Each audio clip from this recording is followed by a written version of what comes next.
In 1922, a 15-year-old boy shows up for his first day at work at a small auto repair shop in Tokyo, Japan. The owner, who questioned if the boy was even meant for this type of business, assigned him to clean the workshop and look after his child instead. At the time, nobody thought much of it, neither did they care, but only because they had no idea who this kid would eventually become. Fast forward a few decades, and that boy, Soichiro Honda, was now competing with some of the biggest car brands in the world, while also owning the largest motorbike manufacturer. This is the story of how one poor Japanese boy went from babysitting children to building the multi-billion-dollar brand Honda Motors.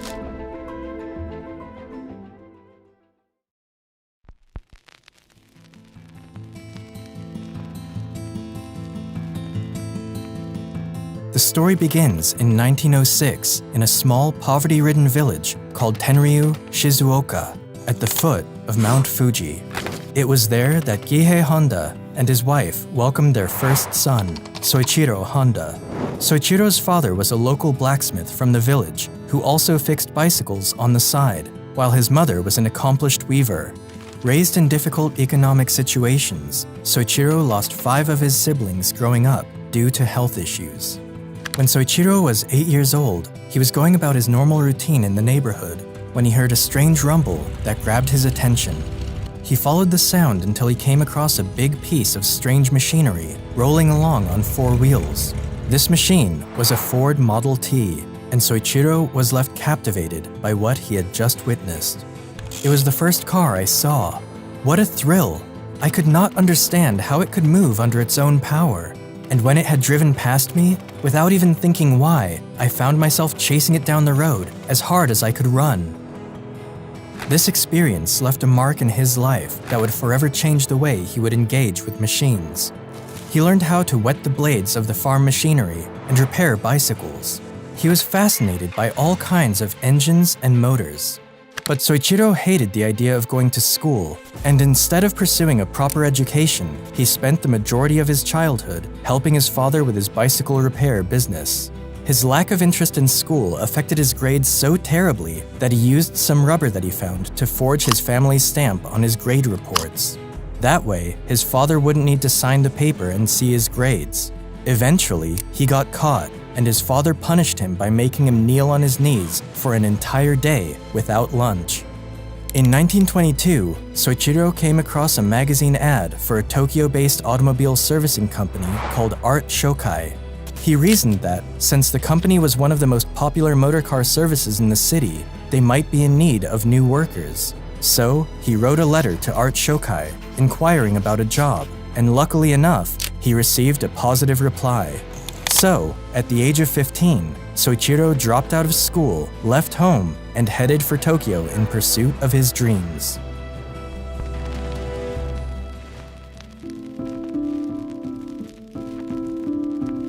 When Soichiro got to Tokyo, he was overwhelmed to see how fast and different city life was compared to the village he had come from. When Soichiro arrived, the shop's owner, Yuzo Sakakibara, had a job already prepared for him. He was to babysit the owner's child. Soichiro was disappointed to find that over the next few months, he wasn't making any money, and the only work tasks he was assigned was to carry a baby wrapped around on his back. The only thing that made him stay was the shame of returning home a failure and facing his parents. As time went by, the owner couldn't keep up with the high demand of his automobile business, so he finally pulled Soichiro in to help him out. Even though Soichiro started out doing menial tasks, he gradually climbed his way up until he became a trusted mechanic at the company. His talent and dedication eventually caught the attention of the owner, who decided to take little Soichiro under his wing and teach him not only mechanical repairs, but the business side of the company as well. Although Sakakibara's repair work included both automobiles and bicycles, cars were not as popular then as they are today. Not only were automobiles a luxury that only people of the upper class could afford, but most of the automobiles around at the time were foreign-made. Through his work, Soichiro quickly became familiar with a wide range of automobiles, including Lincolns, Mercedes, Daimlers, and even various motorcycles that were brought into the workshop. Soichiro poured everything he had into expanding his knowledge and understanding of his craft. It was through this company that Soichiro was also introduced to the world of motorsports. Around this time, motorsports were quickly gaining popularity around Europe, America, and even Japan. And in 1923, Sakakibara himself began to build racing cars with the help of his workers, including Soichiro.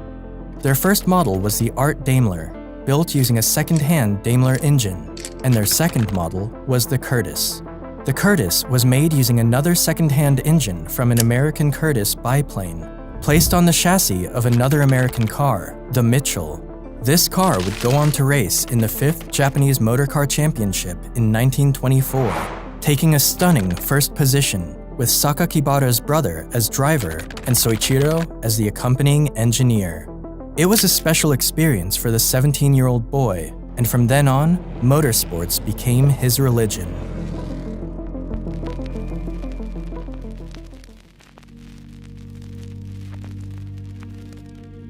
In 1926, Soichiro was drafted for military service, but didn't pass the medical exams as they revealed that he was colorblind.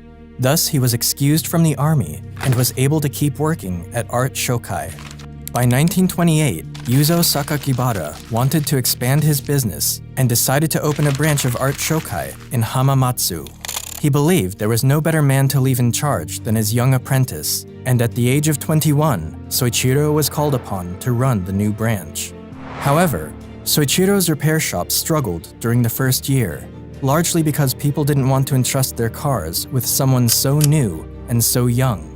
So, Soichiro had to live off the scraps that other repair shops cast aside. Still, the young man used all the knowledge and skill he had acquired over the years, and in time, he successfully managed to grow his business. By the 1930s, his new shop had grown from a one-man operation to a staff of 30 people. The branch grew at an incredible pace during the next few years, and with so much work to be done, Soichiro had to bring his wife in to help run the company. Even though Soichiro was known as a brilliant mechanic, he was also a prodigious racing driver, and this was another skill that helped him stand out from his peers. Inside his shop, Soichiro had built the Hamamatsu race car, in which he managed to set a new speed record by driving it up to 120 kilometers per hour, a record that stood for 20 years in Japan. However, racing at the time was far more dangerous than it is today, and in June 1936, Honda was involved in a serious crash while racing the Hamamatsu in the suburbs of Tokyo and almost died. Soichiro's left arm was fractured, his shoulder was dislocated, and his face was damaged. Despite spending a couple of months at the hospital nursing his injuries, Soichiro returned to the racetrack only 4 months later. His family, however, was unhappy with his return to racing, and after several arguments with his wife and father, Soichiro never raced again. By 1936, Honda became tired and weary of his repair work. He wanted to do more and was planning to move on to manufacturing car parts. He proposed turning the Art Shokai Hamamatsu branch into a separate company for this purpose, but the shareholders of the company disagreed with him. The investors saw that the current orders and workload from the repair shop were bringing in enough profit, and they didn't want to take a gamble on a venture they believed was unnecessary. So, Soichiro decided to open his own company to manufacture piston rings, and founded the Tokai Seiki Heavy Industry, and made one of his close friends, Shichiro Kato, the president of his company.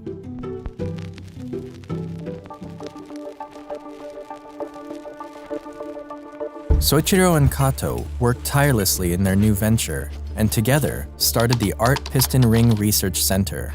Soichiro, in particular, was still working at his Hamamatsu branch, spending his days at the repair workshop and his nights developing pistons. For a long time, they struggled to make any breakthrough, and during the next couple of years, Soichiro had worked so much that he lost a lot of weight, causing his face to look emaciated. All the stress his body and mind were going through made him look like a completely different person, and after a series of failures, Soichiro decided to enroll as a part-time student at the Hamamatsu Industrial Institute to improve his knowledge of metallurgy. It wasn't until 1939 when Soichiro would finally create a successful working piston. Confident in his design, he quit his job at Art Shokai, handing the branch off to some of his trainees, and proceeded to work full-time at his new company. Honda began producing pistons day in and day out, but his creations were still flawed and nowhere near the quality they needed to be. Toyota contacted Soichiro to make pistons for the company, and out of the 50 he submitted, only 3 passed Toyota's standard. It was a big setback for Soichiro, but he didn't give up. He spent the next few years traveling around Japan, visiting steelmaking companies and universities to improve his knowledge of manufacturing piston rings. After gaining confidence in his knowledge and experience, Soichiro gave it another try. The result was incredible. Not only did his new pistons pass quality control, but orders also began to come in from all over the country, so much so that the company went on to employ around 2,000 people just to catch up with the orders. Things were starting to look great for Soichiro and his company, until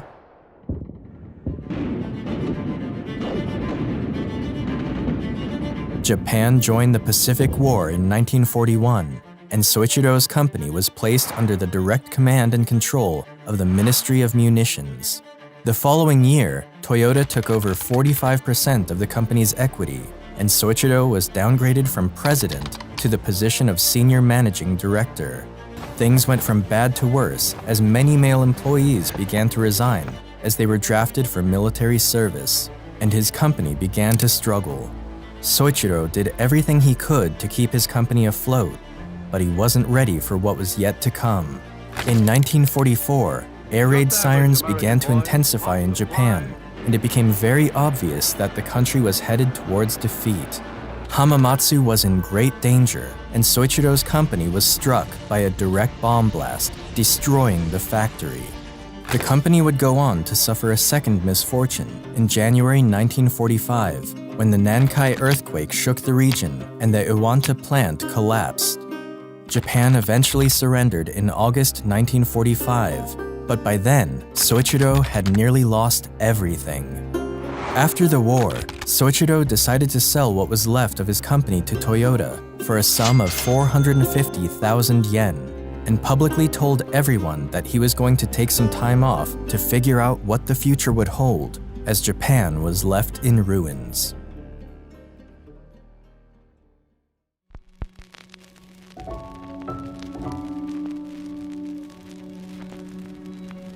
A year after the war, the country experienced an economic meltdown that threatened the lives of its citizens. There was a shortage of food, clothing, and shelter, and resources were rationed. As a result, Soichiro couldn't even find enough gas to drive his car to the market and buy food for his family.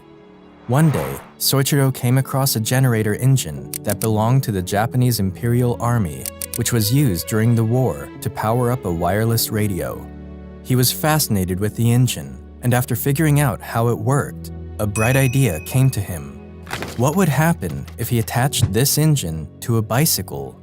By no means was this a new invention. The practice of clipping a motor onto a bike was common in Europe, and a few of these had even made their way to Japan. But Soichiro knew the country was in desperate need of cheap transportation, and so, in 1946, Soichiro used his old warehouse to establish the Honda Technical Research Institute for the sole purpose of figuring out a way to make motorbikes. There, he and a staff of 12 men followed through with his idea and successfully managed to put together a motorbike using some engines he found along with other spare parts. These new bicycles instantly became a hit, and orders began to come in from different parts of the country. Soon enough, Soichiro was running out of used engines, so he decided to design and develop one of his own. In 1947, he finished the Type A engine, and for the very first time, the Honda name was emblazoned on a machine.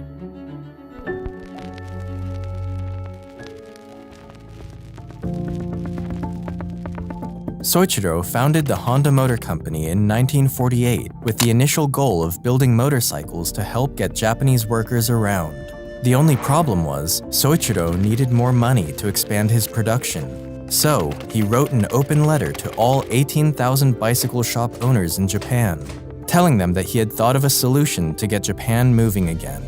Out of the 18,000 stores he wrote, he received positive responses from 3,000 of them, and they provided him with the money he needed to start making his first shipments. A year later, the company produced its very first complete motorcycle, the Model D. Even though the Model D was a big achievement for Honda, it was too big and heavy. And because of this, only a few people bought the motorcycle. Soichiro wasn't satisfied with this, so he stripped down the motorbike and worked long hours to make another bike that was smaller and lighter. After 3 years of trial and error, he succeeded in building another motorcycle and named it the Super Cub. The Super Cub was an instant hit and became so successful that it won the Emperor's Prize. Honda also joined efforts with investor Takeo Fujisawa, who provided the capital he needed as well as financial and marketing strategies. This partnership became the foundation upon which the Honda Motor Company was built on. The Super Cub reached the United States in 1958 with a sticker price of just $295, which was a quarter of the price of what other American motorcycles cost. And thanks to the company's marketing and engineering skills, it soon outsold both Triumph and Harley-Davidson in their respective home markets. But by then, Soichiro had also expanded his motorcycle brand into the racing world. Racing at the time was more than a sport. It was the biggest platform for these manufacturing companies to showcase their cars and motorbikes to the rest of the world. So he traveled all over the world to see the races, studying and examining all the motorcycles of his competitors. In fact, throughout his career on the track, whenever a benchmark was set by one of his competitors, Honda would take this information home and strive to surpass it. It was this attitude that took Honda motorcycles from an awful and disappointing finish at their first international race in 1954 to the manufacturer's team prize at the 1959 Isle of Man TT, the biggest motorcycle race in the world. 2 years later, Honda would win again at the Isle of Man TT, and his success on the racetrack put the Honda name on the map. By the 1960s, Honda had become the biggest motorcycle company in the world. After the release of the Honda Dream in 1949, they had produced a total of 10 million motorcycles by 1968. However, becoming the biggest motorcycle company wasn't enough for Soichiro. There was another big dream he'd been chasing since he was 8 years old, and it was none other than entering the car-making industry.